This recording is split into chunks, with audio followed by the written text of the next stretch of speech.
Cepet Pak pulang. Ada apa? Apa yang terjadi? Mama dan nenek berantem di rumah. Berantemnya hebat banget. Oke. Saya udah tahu sekarang. Papa pulang ke rumah sekarang ya. Ya udah. Kalian balik dulu aja ya. Ya, Papa nyusul sekarang juga ya. Iya Pak. Ini uangku sendiri. Apa hakmu untuk mengatur? Hah? Kamu bilang uang kamu? Kamu bilang terserah kamu mau kasih siapa? Kalau gitu suruh mereka aja ngurus kamu sampai tua. Gak usah kamu tinggal di sini. Kalian di sini ngapain? Ribut apaan sih?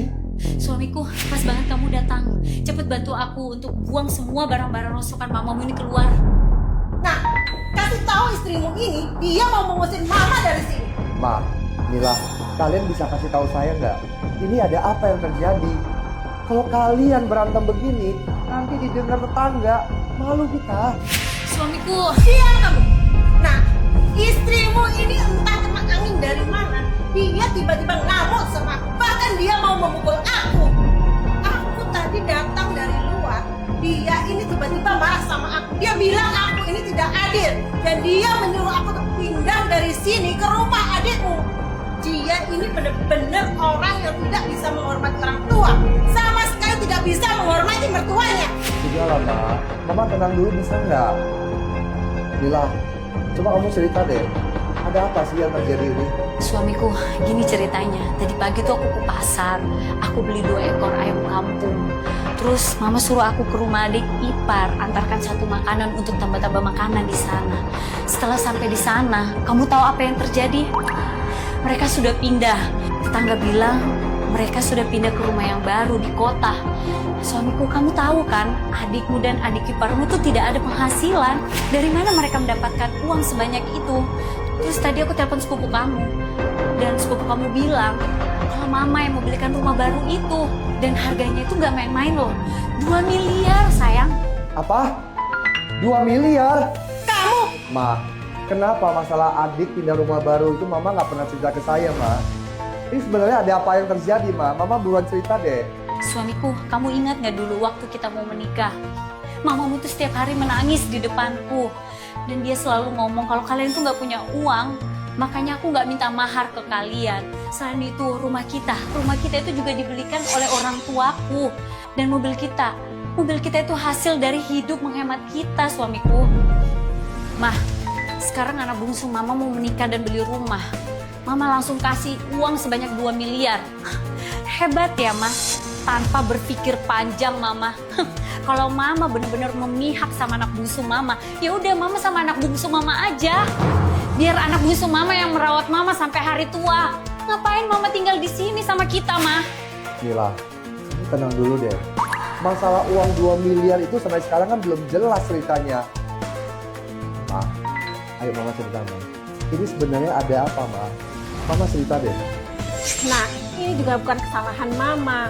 Adikmu mau menikah, pihak perempuan mengharuskan dia memiliki rumah di kota. Jadi sebagai mamanya, masa mama tidak menyetujuinya? Lagi pula kamu tahu sendiri kan, adikmu itu seorang pemalas. Dia tidak mau mengerjakan apapun. Kamu juga tahu kan, adikmu beberapa waktu yang lalu terkena masalah. Dan dia masuk bui selama beberapa tahun. Sekarang dia susah payah mendapatkan calon istri. Masa aku tidak menurutinya untuk membelikan dia rumah di kota? Jadi mama menjual tanah dan rumah di kampung baru bisa terkumpul uang 2 miliar itu untuk membelikan adikmu rumah di kota. Kalau enggak, pernikahan adikmu itu bisa batal. Ma, masalah sebesar ini, Ma. Kenapa Mama nggak bahas dengan kami dulu, Ma? Lagian, rumah dan tanah peninggalan Papa di kampung itu juga ada bagian punya kami, Ma. Apa? Masih ada bagian kamu?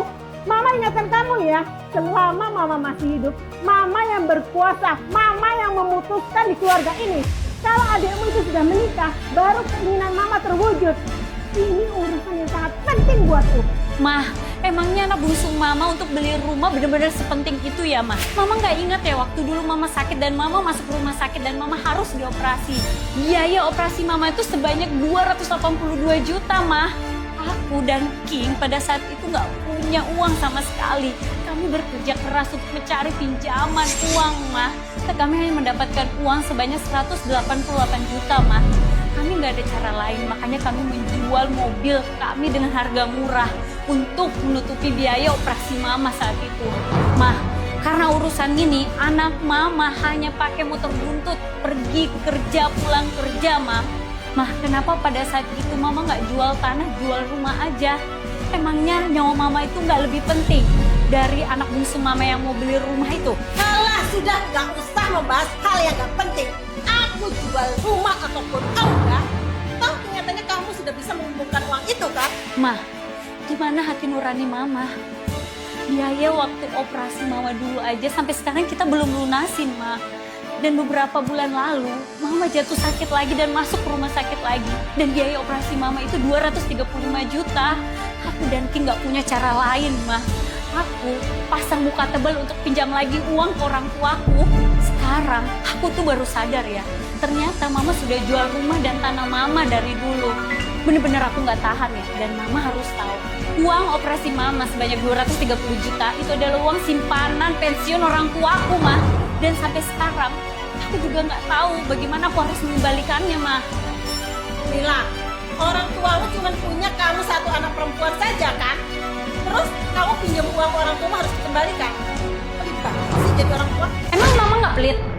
Kalau mama nggak pelit, kenapa mama nggak keluarin uang buat anak sulung mama? Aku ternyata pakai uang pensiun orang tua aku untuk berobat mama mertuaku masuk rumah sakit. Sementara mertuaku punya uang, tapi aku pinjam uang ke sana kemari. Lucu banget ya, Mah.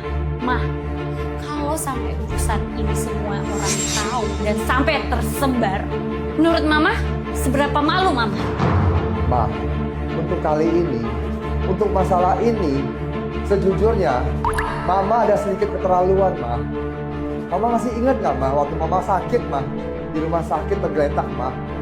Nila loh, Ma, yang pagi, siang, malam loh, Ma, menjaga Mama untuk pekerjaan rumah, Ma. Nila aja nggak tega minta Mama kerjain. Bahkan setiap minggu, setiap bulan, Nila selalu beli vitamin, suplemen buat kesehatan Mama. Mana pernah, Ma, kamu menyuruh Mama kerja ini, kerja itu di rumah ini, Ma. Mama tiap hari keluyuran, main kartu dengan teman, pesta, arisan. Pulang-pulang, Mama di rumah, semua sudah terima beres aja. Mama kan pernah bilang, Ma, mau cari menantu sebaik ini di mana lagi? Tapi, Mama malah pilih kasih sama adikku.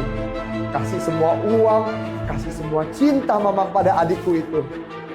Dia tahun ini sudah umur 30 tahun, Ma. Aku mau tanya, Ma, apa yang pernah dia buat pada Mama? Adikmu baik kok sama aku. Sesekali dia datang membawa buah dan suplemen buat mama. Iya benar. Setiap kali dia datang tidak dengan tangan kosong. Tapi dia pulang dengan tidak tangan kosong juga, Mama. Mama selalu kasih barang-barang bagus semua di rumah ke dia, Ma. Dan Mama juga kasih uang kan ke mereka. Paling sedikit Mama kasih uang ke mereka 3-5 juta. Dan mungkin kalau banyak Mama bisa kasih 20-25 juta. Ma, jangan pikir aku nggak tahu, Ma. Selama ini aku nggak bilang ke Mama. Setiap kali mereka datang, mereka bawain Mama barang sedikit aja tuh Mama selalu ingat. Sedangkan aku selalu berjuang demi rumah tangga ini, tapi Mama nggak pernah lihat, Ma. Betul, Ma. Selama ini, kami berdua yang mengurus dan menjaga Mama. Ya, Mama. Hati Mama tidak pernah puas sama kami. Dan selamanya di hati Mama selalu hanya adik tersayang itu aja. Kalau begitu, Ma, sekarang Mama pindah aja tinggal sama mereka, Ma. Tinggal sama adik sama istrinya, Ma. Hah? Nggak mau. Aku nggak mau tinggal sama adikmu.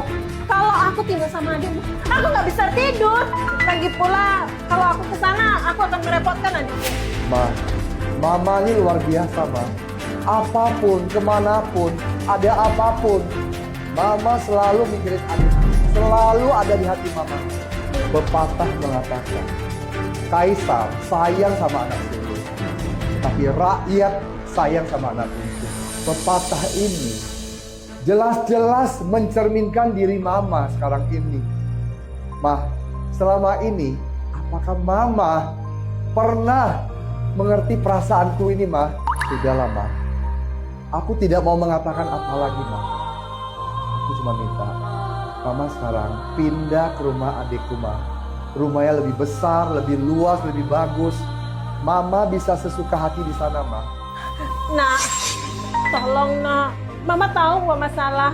Mama nggak mau pindah ke rumah adikmu. Kedepannya Mama pasti akan berubah. Tapi biarkan Mama tetap tinggal di sini ya.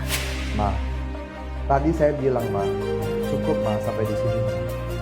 Apa yang Mama perbuat, Mama juga jelas di hati Mama. Mama pindah aja ke rumah adik. Nah, kamu benar-benar mau mengusir Mama? Kalau kamu mengusir Mama, kamu ini berarti anak durhaka. Kalau tetangga sekitarmu ini sampai tahu bagaimana mereka akan memandangmu, kamu pasti akan malu. Mama kira aku peduli dengan hal-hal seperti ini, Ma. Aku yakin, Ma, banyak orang yang akan mendukung saya, Ma. Kamu! Ma, Mama tinggal di rumah kami, badannya. Tetapi hati Mama di rumah adik. Ma, Mama tinggal di rumah adik juga ada bagus. Supaya Mama tidak usah lagi bolak-balik, Ma. Dan biarkan adik, Ma, belajar untuk bisa merawat dan menjaga Mama. Kalau suatu hari Mama sudah sadar bahwa anak Mama di dunia ini bukan hanya adik, tetapi masih ada saya, maka Mama boleh kembali ke rumah ini. Kamu! Semua ini gara-gara kamu! Awas!